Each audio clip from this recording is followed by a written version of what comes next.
Sementara itu, kelompok pembudidaya ikan di Kabupaten Tabanan banyak dalam kondisi tidak aktif saat ini. Itu tercermin dari database Dinas Perikanan Tabanan. Jumlah kelompok pembudidaya ikan tercatat 567, namun yang aktif di bawah 50%.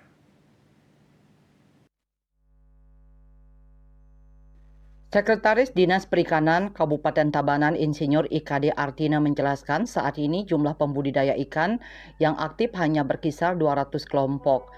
Jumlah sekitar 200 kelompok itu di luar nelayan tangkap dengan rata-rata jenis ikan yang dibudidayakan berupa lele, nila, dan karper.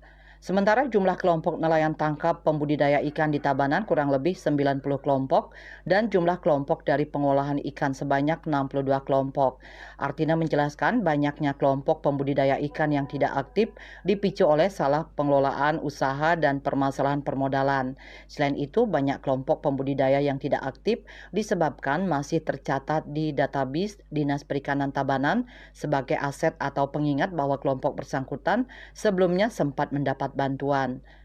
Mencegah bertambahnya jumlah kelompok pembudidaya ikan yang tidak aktif, pihaknya mengupayakan dengan gencar melakukan sosialisasi dan pendampingan sebelum kelompok tersebut dikukuhkan oleh Perbekal untuk kemudian terdaftar di Dinas Perikanan Tabanan. Satu kelompok pembudidaya ikan rata-rata beranggotakan minimal 10 orang. Wartawan Bisnis Bali melaporkan.